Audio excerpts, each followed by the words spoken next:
Alrighty, welcome back to episode 5 now of Talk Small Business to Me. This episode has been in the works for what would be a while. We tried to record this honestly 2 or 3 times. It got to the point. So super excited for today. We're welcoming Kate and Jimmy from Myoko Embodied. How are you guys feeling today? Are we feeling good, excited? Yeah, feeling good. Yeah, That's feeling awesome. good. Yeah, it's stoked to be here again. Again, But the Yeah. technical literally. issues that we had, it was unavoidable. Yeah. So good to be back. Yeah, we filmed like 10 minutes, but I think we're just gonna roll from straight from the top today. Yeah, cool. Um, just have a new fresh outlook, which is cool. That's it. Um, let's just jump straight into what's your story? What's the story of Embodied? Miyoko Embodied, oh my goodness. And what led you to start your own business? Yeah, well, I guess the story of the business, it's quite a long story, but the short version, I guess, the shortish version is we were actually living in Japan for quite a number of years in a little town called Myoko. So it's a very beautiful little country town in the mountains in Japan, and living there was basically just like living among the nature, and so very much living among the elements. We were selling and making uh, kind of natural products over there at the time, and we when we kind of fell into making tallow and selling tallow as skincare, we really wanted to. We kind of came back to Australia. Really wanted to kind of bring that vibe of natural living and living among the elements that Miyoko really had and has to the brand and to the rest of the world as well. So that's kind of where the name came from and how we kind of started everything in a very brief story. But yeah, there's a lot more to it, but it's very all those kind of little aspects just really brought into the brand, and all of our products now kind of embody that philosophy as well. So yeah. Yeah, cool. So you guys kind of went on this, like, obviously started over in Japan and then you moved to Yamba. Um, I guess we talked about last time before we eventually getting cut off, like how they were very similar and like how they Mm, perspective of the places were quite alike. Um, mm, and I kind of want to go back to that whole idea of um, you said you did markets and stuff like that. How that kind of evolved when you went from Japan to Australia and how the like differences in those spaces. Was that something quite jarring or was it just fun? I think because we started in Japan, we were obviously having to communicate in Japanese. So Mm. going from Japan to Australia was like, oh my God, it's so much easier It now. was a Like, relief.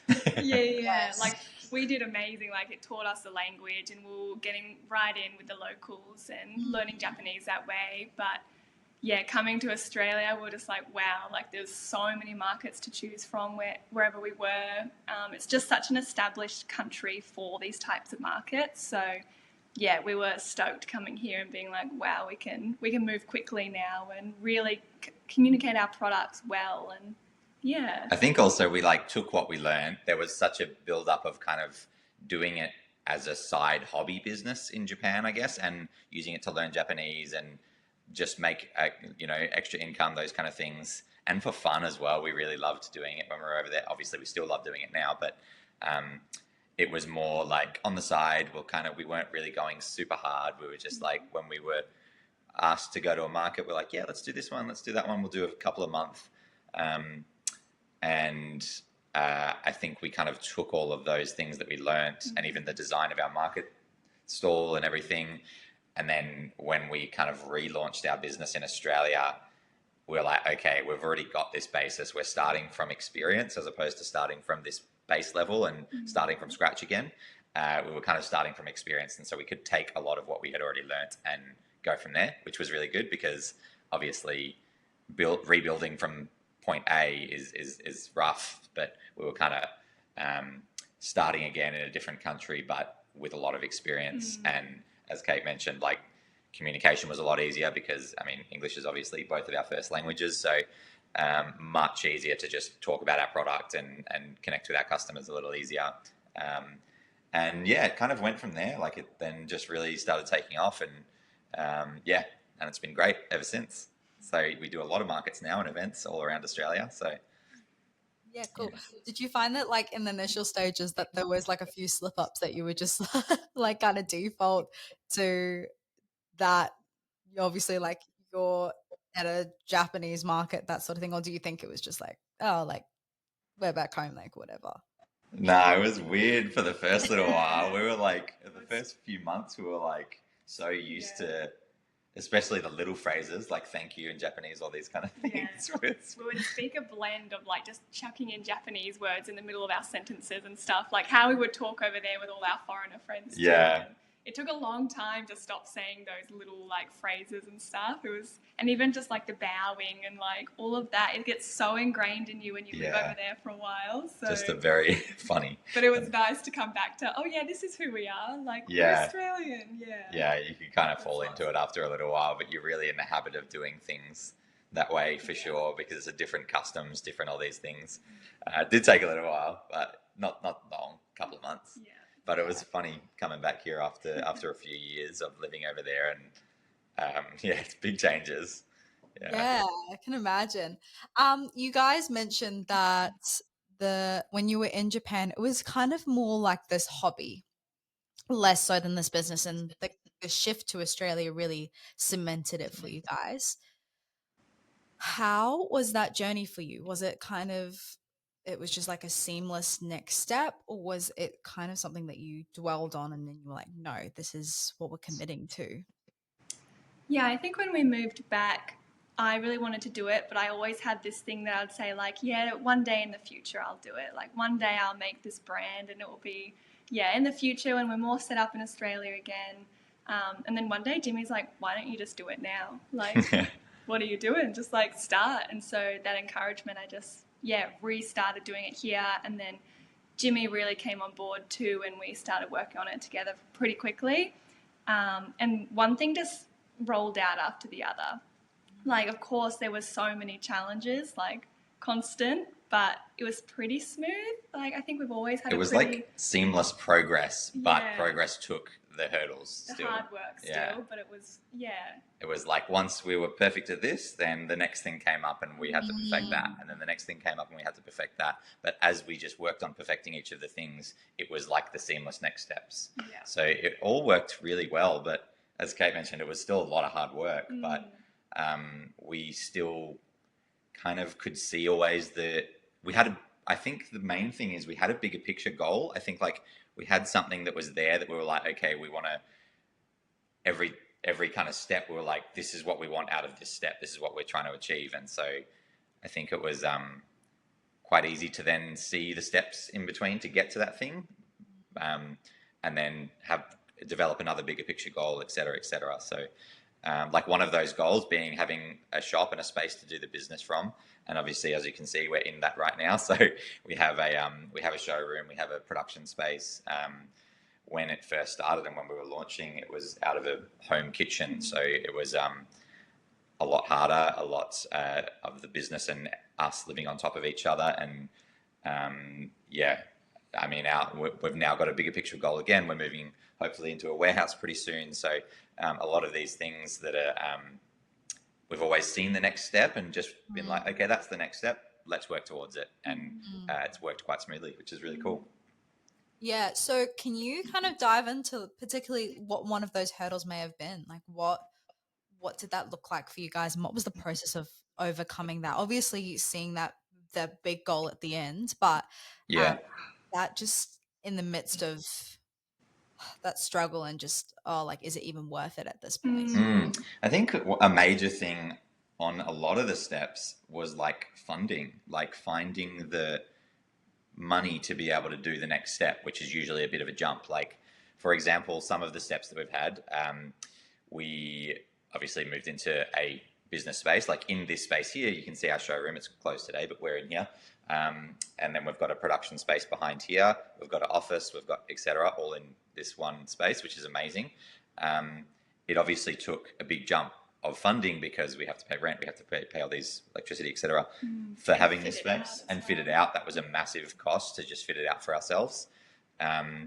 and just finding that funding, and then to be able to move into this and like actually pull the trigger on that, knowing that okay, the money will come when we're doing business week to week. Sorry, and then the next thing was hiring our first staff member, which was we're like, okay, do we have enough money to hire a staff member? But we kind of found that as soon as we pulled the trigger, knowing that that was our next step of growth, the money was there anyways. It was like the business was ready to take that step. It was kind of almost like not to get too spiritual or anything, but it was kind of like it was waiting for us to pull the trigger first, and then everything else kind of falls into place afterwards. So it does take you to take the action first, is kind of what I'm getting at. Like, if anyone's listening to this and has a small business, like, you got to kind of take the action first. If your goal is there and you know it, and you know exactly what it is, and you can see that that's the next step, you have to take the action first, and then everything falls into place. Don't kind of dawdle around and think, oh, I really want to move into a shop or something, but I don't have the money for it. You kind of need to just pull the trigger first, and then it seems like it all just falls into place. And that's how it's happened for us anyways. So it really, each step has always been like, we have to pull the trigger first and take the first step. The business or the universe or whatever you want to call it follows suit. So yeah, it's always been that way through each of the hardest steps for us, I think. Yeah, so sick. To kind of take like a little veer, let's talk about tallow that features predominantly in your products. What sparked this interest with working with it, and how did you even approach sourcing and formulation? Like, what is the story around all of that? Yeah, so we discovered tallow living in Japan. So I think we told you on the first video that we just got gifted it by our local butcher. So over there we discovered what tallow is, and we started like personally cooking with it and everything. And I just suddenly found out somewhere that it used to be used as skincare, and so that really intrigued me. And I like did so much research on it, and just discovered like all over the world, all ancient cultures used tallow as a skin remedy. So that just personally really intrigued me. And so I started making with it pretty quickly. And then that was one of our products of our range in Japan. And that was definitely like the highlight product. Like, everybody loved it. People were coming back with such amazing stories about it. Just like healing eczema and like different skin conditions, and just so many different benefits from it. So yeah, we knew that was going to be our highlight product here, and our whole range was just going to be about tallow in Australia. After we had those experiences, that is, I guess. Yeah. Just having, even seeing it ourselves, we're like, wow, this is something else. Yeah. And we've really got to, I think this is what we really were wanting to do, doing all the other natural products. Yeah. It was like, oh, this is what we were, that was getting us ready for this almost, it felt like. Yeah. And then, so we always source it locally. So for us, it's really important to get it as high quality as possible, just so it's in its best quality as well, and it has all those rich nutrients, and it's not contaminated with any chemicals and stuff. So we source everything as local as possible. So it's all New South Wales tallow, and it's all grass-fed and finished. It's all organic. And we've even got 2 farmers that are local, and we see them at the markets that we go to every week that we get some off too. So yeah, it's lots of little farmers that we source from. Yeah, that's so cool, and it kind of really ties into that whole like small business community. It's um, doing it like side by side together. What is what has that sort of thing been like for you? Particularly, obviously, you've had 2 different experiences. Well, from like Japan to Australia. Um, how has that affected or benefited your personal small business story? I think it's kind of like built into our lives anyways. Like, we've always been like shopping, or we do all our food shopping at the market, at the local farmers market. We do like all of these things. It's kind of just been the way we lived anyways for ourselves. And we did that in Japan too. So we've always wanted to source everything super locally to ourselves, and just like through like, this person knows this person and that they're doing something. Okay, that's where we'll get our stuff from now then.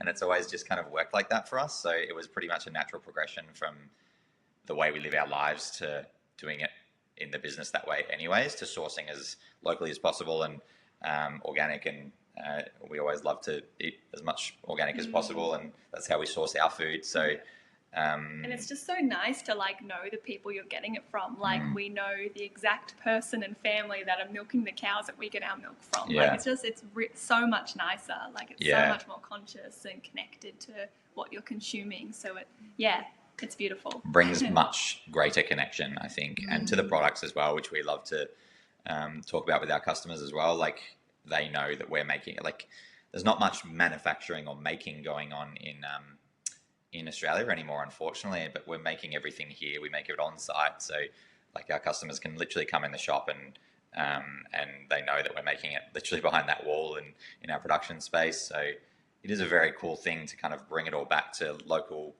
made, locally sourced ingredients and everything just in the one space. Again, it's kind of a bit old school, but I think it's gone back that way, and I think we will see a lot more of it, which is really cool. Yeah, I feel like you've kind of touched on my next point slightly, but you have like a very like minimalist kind of like mentality and philosophy around your products. How does that even incorporate into how you run your business day to day?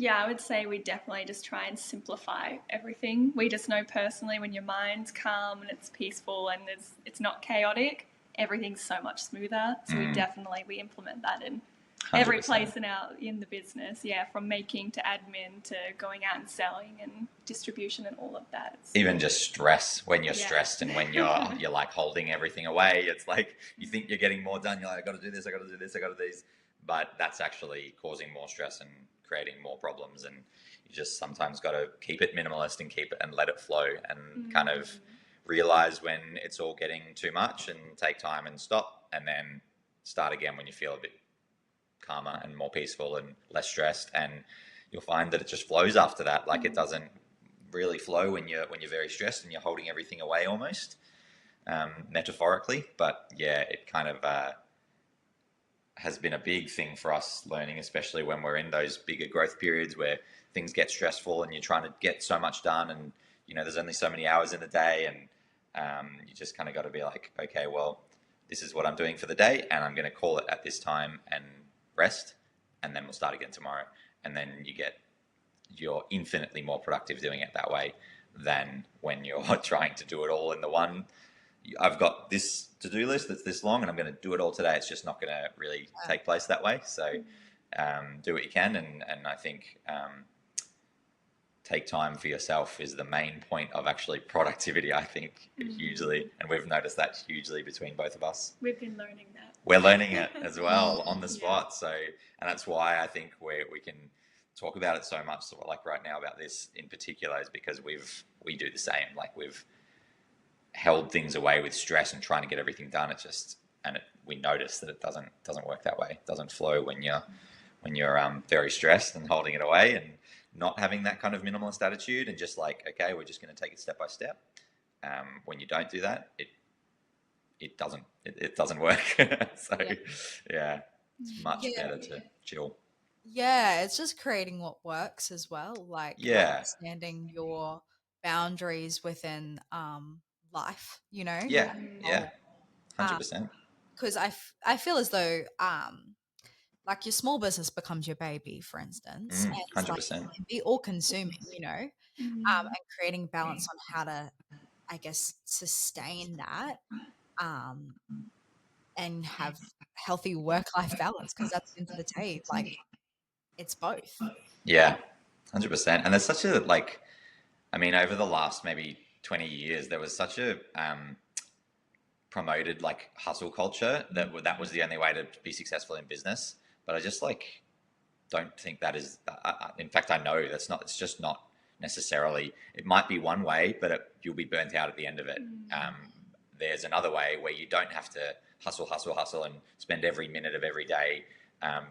You're basically just holding it away. Like you're holding it there. You're like, I will only get this unless if I work, 15 hours a day, and therefore that's what comes true because you kind of create your reality that way. But if you're kind of just honest with yourself and you say I can actually still be successful and work the hours of the day that I can work and then rest and play and all the other things that you need as a human being, then you can still be successful. And if you know that, and if you allow that to be your reality, then it can be that way. But if you kind of force the only way to be successful is hustle, hustle, hustle for 16, 20 hours a day, then sure, then that might be the truth. But who can really hold on to that for much longer than a few months, becomes kind of, you burn out. So yeah, minimalist is the way. Yeah, 100%. Now, like if we're talking about even like balancing creativity and sustainability together, like even in terms of product and also just literally, um, what like practices have helped you stay grounded in that process and also grow your brand? Good question. Lots of things, simple things, just taking care of the simple things first. Like, have you eaten today? Like, have you had enough water today? Like, have you gone for a walk? Have you had you time? And if you can just cover those simple things first, everything else is easy after that. All the creativity flows. Yeah, that's honestly just cover the basics first, and you've got that down pat. Like everything's so much easier. On top Same of in the that. business as well. It's like being able to prioritize, again, like rather than trying to get everything done and all at once, just be able to prioritize it and do those simple things first. Do those like, okay, I know these 5 things, I can get them done, and I'll feel accomplished after I get those 5 things done within the business. So you get those 5 things done, you allow yourself to feel accomplished, and then the big thing that was, when that list was 10 things long, and you got those first 5, the next 5 don't feel so daunting because you've ticked those first things off. You feel a little bit better about yourself. You achieved those goals. Now let's go to the next things. And there's only 5 of them on the list now. Like it's much better just to kind of take it as you can, I think. Yeah. Yeah, awesome. So we kind of talked about it before, but I just want to rein in on, was there a moment that tested, I guess, your resolve when developing your small biz, either whether it was personally or professionally, and how did you work through that? Website. Yeah, and I was going to say, firstly, like moving to Yamba. Oh, So yeah. we moved 10 hours up the country, moved into the shop, and it was just everything was moving so quickly. And we were like getting more orders and selling more product that we could keep up with making. And it was all in the middle of renovating the shop, setting up the like production kitchen, and so Not having a space to produce at the time because Yeah. everything was under renovation. So that was a pretty like pressure situation. Yeah, and to be honest, we kept saying to each other, it's just a moment in time. Like, it's just a moment in time. It is going to, like, pass and everything's going to be sweet. And, like, you just need to keep, looking after yourself, those basic things, keep going every single day. Don't get too in your head about, like, I should be doing this or this or this. Like, just do what you need to do every single day. And then, it did. And it comes out the other end. Like as soon as the shop was open and ready, we were kind of just like, what were we so stressed about? What was good? Like, it's all good. We're open. Everything's good. Like we got our stuff now. And it's such a massive release. You're like, it's so calm now. And then you get that little sweet spot of like things are rolling, and then you get ready for the next expansion again. And like it's kind of like that cycle. It kind of goes. Sorry, go on. I was going to say, and you learn each time how to do it a little bit better as well. How to get through that stress just a little bit better, so it's not as painful as the first few times. So true. Yeah. It kind of goes back to the question that you asked before about like where we were talking about just you do one step after the other as well. Like that was one of those big steps, and it's kind of like once you're on that step, it might be stressful to get up onto that step, but then once you're on it, you're just like that becomes your kind of new standard position. So you're like, this is actually really easy, and we're doing this quite easily, even though it was really stressful when you were stepping up onto it. You're on it, and now it's easy, and it becomes an easy flow again. And then, as Kate mentioned, then that next thing comes up, and you just work on doing that next thing. So it's like that you're at this level, and that's your like. It's like you're creating the new glass ceiling that you can break through, and then you are there, and that becomes your ground level again. And so that's normal for you, and you can easily do that, and you can easily recreate that. And then you, in another growth period, you go again, and you keep you chase it up, and it can be stressful, but then you create your new ground level and break through that glass ceiling again. So, yeah, it's interesting to kind of look back on each of those steps where it's like been these stressful moments and really big things, but then once it's done, you're kind of just like, easy. Yeah, like it's you kind of forget how like in the moment of it, it was very stressful and really it felt like it was never going to work out, but then it does work out, and then when you're on the back end of it, you're like, oh, cool. Yeah. What's next? You know. I think if you can just stay Hindsight's great. level-headed. Yeah. 100%. Yeah, don't blow up or let it consume you too much. Just Yeah. like get through it. Yeah, know that it will be over soon and it will feel normal. It's not going to be like this Forever. stressful thing forever. That will be solved, and you can stay at that level and then move even further from there, even calmly. So yeah. Yeah, awesome. You kind of mentioned briefly about a website. What was that? Oh, experience so like? this is just a recent one. Yeah. We were using Square as our POS and website.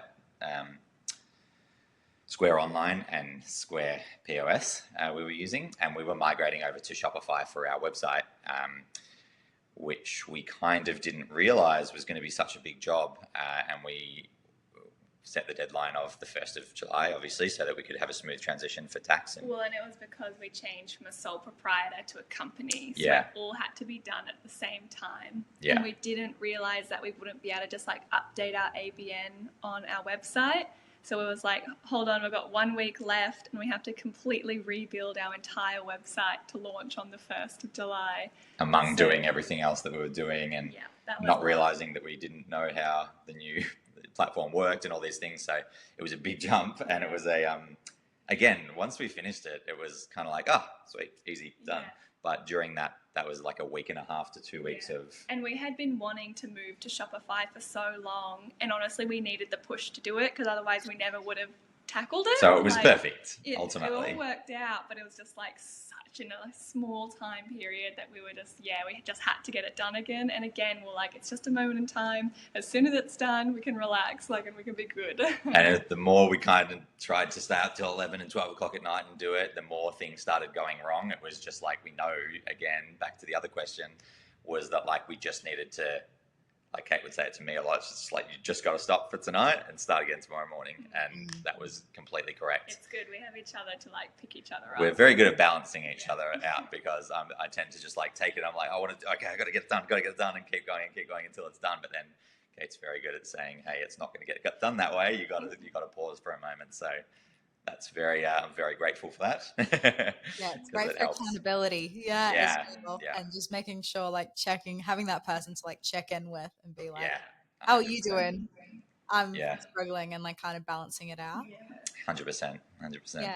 When we like kind of shifting gears a little bit, what does success look like for you guys? And has that definition changed since starting your business? We just recently went on a trip, and we realized it was a really unexpected trip. And in that trip, we realized that success is freedom for us. Just having the ability to get up and go when we need to for whatever it is, like family, anything. Even just for pleasure as well. Yeah. Just for joy. But go on. Yeah. And we just realized for us, it's freedom. So it's having all the tools to give us what we need to, do what we need to do when we need to, whether it's because we need to or because we want to. But we had that realization recently. And we realized that we have that already. So we already have that freedom. We both obviously do our business full time, but at the same time, we kind of do have the ability to do whatever we want and go when we want, etc. But ultimately, there are still restrictions. We can't just leave our business and it's going to, flourish forever. We do have staff that are amazing, and they do help with that quite a lot. But ultimately, we would like to grow it to a position where we, at any point, could do that and have that freedom, I guess. Well, I guess we realised it because we did have to suddenly leave, and we were like, wow, we can, and everything still ran perfectly. So that's when we realised, wow, that's what we value the most, I think. Yeah, freedom, 100%. And to your other question as well, I think we made a big realization about that recently, but I think to us it had always been that. That's what we were always doing a business for, whether subconsciously or consciously. We consciously knew it a little bit, but it was more of a realization moment where it was like, wow, this is really the only thing that both of us really value above everything else, is just freedom, just being able to live, yeah, to live and experience our lives the way we want to, not have to kind of just make our own rules up. Yeah, make our own rules up and do what we want to do when we want to do it, so to speak. Yeah, I guess that makes sense. Yeah. So how many's on your team now? 4. Yeah. Yeah, that's awesome. So you kind of got like a big a big group going on now. Yeah, it's really cool. Everyone's awesome. We are looking probably to hire another pretty soon. In terms of probably in the next month, I would say. We're looking actively now, and so definitely growing, and each month is growing. We're really loving it. It's amazing. It's like you do, as we have referred to, there has been those stressful moments, but those are very much far and few between. Like they're certainly not the norm. The overall is usually super fun. Like all we do every day is different, and it's always fun. As we were talking about markets and events as well, like we're always traveling. It's really cool to be able to do that, and to just like, that's our job, to be able to do that. And the business can support that and support us while we're doing it, and we can support the business by doing that, which is super, super cool. I think it's an amazing thing that we have always loved doing. Like as mentioned as well, we lived in Japan. Like we do love traveling, obviously. So having a business that we can do that with is really cool. Yeah, you guys, I realized that you guys would be doing a lot of travel when it comes to your weekend markets. Oh, yes. What does that look like for you guys? What's an average weekend look We like? kind of started, I think we started with both of us doing our market together. We had one market set up. We would both go to the market and we would do it together. We kind of realized maybe 6 months in that we were like, hey, let's get another setup and do two markets, and we'll both go to one. We did that for a little while. Then we got a staff member who started doing markets with us as well. So we were kind of doing like 2 or 3 on the day, like every Saturday, every Sunday. But it kind of became a little bit unsustainable in terms of like we were putting all our effort into that. Well, it's just when we started needing to produce so much. So I'm the main producer. So for me, doing it all week, producing and then markets, we realized we needed to like split off in 2 directions a little bit. So Jimmy kind of came the sales side of it, and then I was the producing side of it. I think we realized our skills as well. Yeah. Like we realized both of our skill levels were in different areas, and Kate is very creative and does all that production. And with our stuff, of course, as well now. But she's very skilled in that area. I've always been good at talking to people and sales, I guess, has been previous jobs. So that was natural to me as well. So we kind of just took both of our areas, and really, while we were both trying to do everything at the beginning, now we kind of very much fall into our strengths very easily. And we both know our strengths pretty well. So we obviously know each other very well. So but now, so Jimmy will go Saturday, Sunday, do a market, and occasionally I'll join him on a Sunday. But I'll be on the shop Saturdays. But yeah, he'll go anywhere from Coffs Harbour, where you saw us, and then all the way up to the Gold Coast as well. And then if we do expos, so in like big cities, we'll both go and do it, and because they're pretty intense. So and we'll do like a trip for a few weeks. Like recently we were down in Melbourne, so we did an expo in Melbourne, in Canberra, in Sydney, and then we were in Brisbane recently as well. And then so we travel and do those things as well. Like we will both kind of go and take the week or 2 weeks or whatever, and drive down to Melbourne and take everything with us, and then stops along the way as well. So becomes a big effort, but it's a lot of fun. Yeah, honestly, crazy. I just realized like the distance you guys will be traveling from like Yamba to like further than that. I was like, we do a lot of Ks on the car. I was like, that's hectic. And as if I got background for those listening, I went to Coffs Harbour the other week, and just so happened to see Jimmy and Kate at the school after our failed attempt. No preparation, no planning behind that. It just random synchronistic occurrence. was the both Yeah. of you as well. So what a Yeah, usually it would just be me as well at that market. So it was funny that that weekend Kate was just happened to be there as well, which is super cool. Lovely to see you in person. I know, Yeah, right? We were both a bit taken, like, off I was like, what? so funny. Well, that's so funny. And up to the Gold Coast, that's where our stomping ground is. That's really Cool. exciting. Yeah. Well, you might see us up there I next. know. Watch out, I'll be on the lookout. Shifting gears a little bit, how has social media helped you build your like a stronger connection with not only your audience and community, but also promoting your products, and what has this is kind of like multifaceted question, and what have you found works best in engaging people meaningfully in that platform?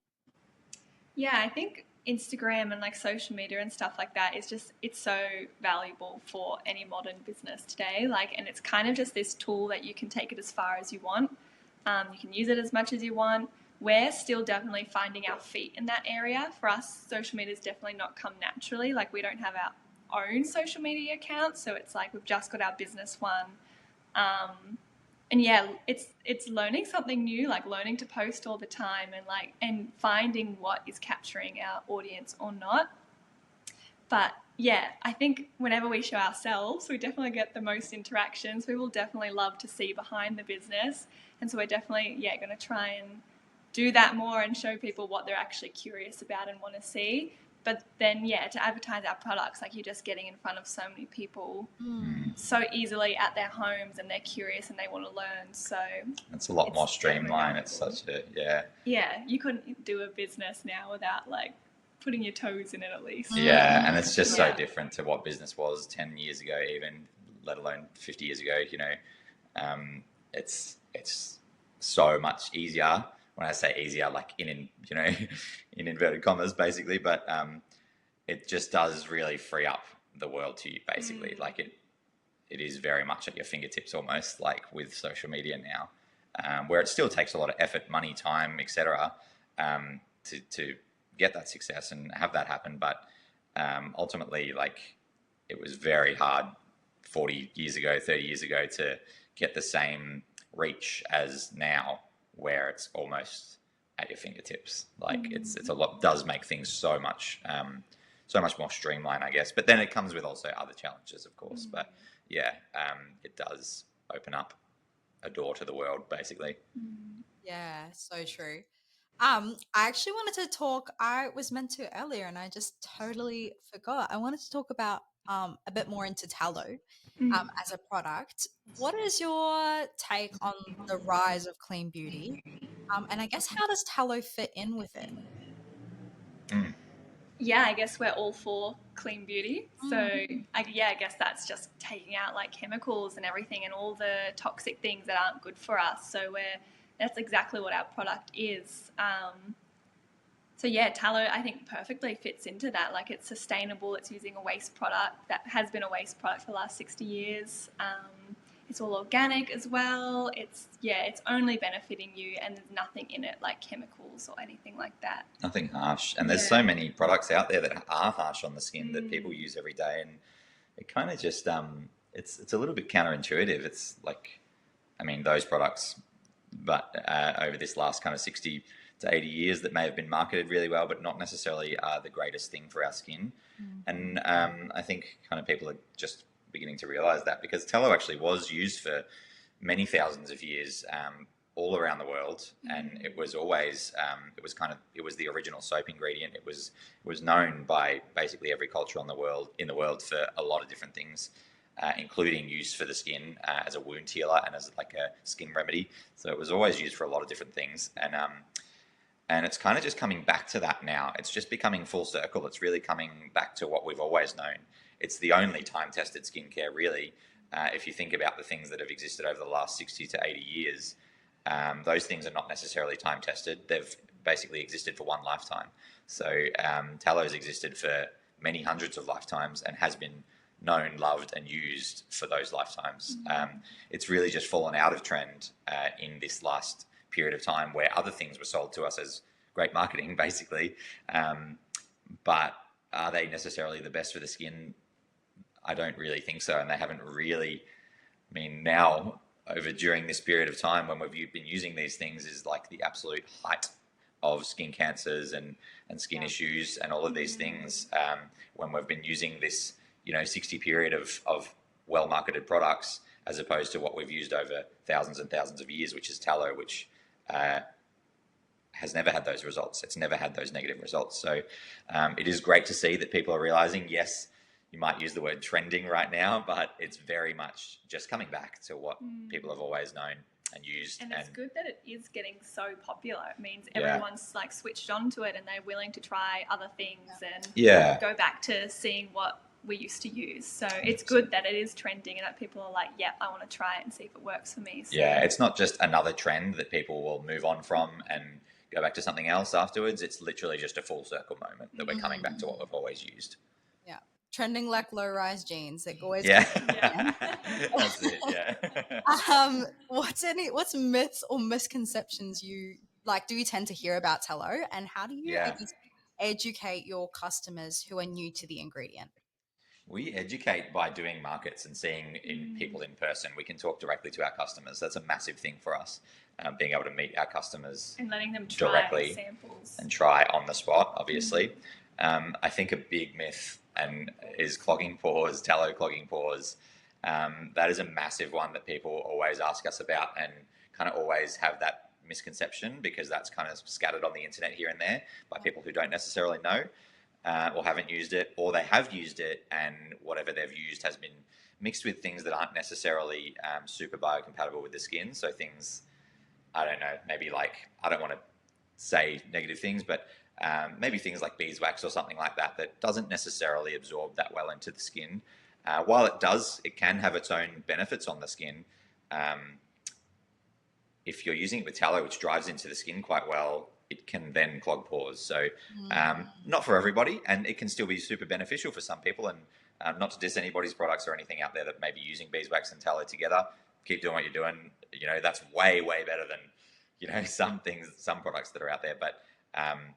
But for example, something like that isn't necessarily super biocompatible with absorbing into our skin, tallow can drive that in a bit further, and therefore it can clog pores, and then people blame it on the tallow because the product itself is marketed as tallow.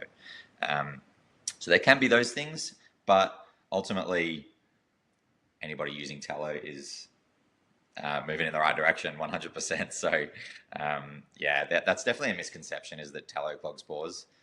It's super biocompatible with our skin. No matter your skin type, it's the most identical thing to our skin's oil that you can find. So it is absolutely amazing. I can't think of anything else. That's a big one. That's probably the major one. Not a lot of other things, to be honest. Most people are pretty keen to try. Keen to try, but concerned about the smell is probably like the main thing. People are like, so that's why we're so forth about doing samples. So it's like, try it, like see it, like I promise it's not disgusting. Like people just have that. They're like, oh, beef fat, tallow. That's a bit weird, but. Then they can try it in person. They're like, oh, okay, this is fine, and it's actually, quite pleasant. So And I know you use a lot of local farmers, like we were talking about, and all that sort of thing. But was there any issues that you had in terms of or challenges in terms of sourcing ethically, or was it just super streamlined? It just kind of happened. It is tricky to find. It's getting easier and easier because farmers are starting to do better and better practices. So more farms are starting to pop up. But definitely at the beginning, going back 2 years ago, I found it really hard to find farms that are ticking all of those boxes. Yeah. And even still now, we can't source directly from one farm because it's mostly smaller farms that are doing these, organic, biodynamic, grass-fed and finished, doing these practices. It's not everyone doing that. And we understand that there are challenges in doing those things, but that's really was our criteria. And so it was harder to find bigger farms that could supply the amount that we needed. And so... But we have been lucky. We've always found a few wherever we are. And it is getting easier, and they fall into your hands as well after people start knowing the brand, etc. So. Yeah, so cool. That is kind of a wrap up of all my questions. But to finish off, I would love to pose: is there any parting advice for aspiring makers or small business owners who are just trying to work out what their next step is? I think both of our biggest advice would be to just go for it. Just do it. Just do Yeah. it. Just see what happens. Put it all in, and And there's going to pull be the trigger. risks. Don't worry Yeah. about like little my things. job's really stable income, but this is not going to be. This can free your entire life up. Your job isn't necessarily going to. So if you've got those two ultimatums, just go for it. Just give it a try, and you never know where it can lead you. Like we would have never assumed where this has led us in a lot of different ways in business and in life, and where it's taken us physically. Yeah, you got to just go for it. It's amazing. It's quite a ride. It will enrich your life. Awesome. And like literally on that freedom that you guys were talking about, how that's the ultimate freedom. Yeah, Yeah. 100%. 100%. Yeah. So And cool. there's only one way to find out. Yeah, that's it. Yeah. That shameless plug, start a small That's it. business. Yeah. If it doesn't work out, just re-aim and fire again in another direction. Give it another try. Exactly. I love it. Well, honestly, thank you guys so much for today. It's Thanks been a so much for having blast. us. It was, episode 5. I'm so excited. I'm just gonna do like quick little outro. I'm always so awkward with this, so I have to say every single time.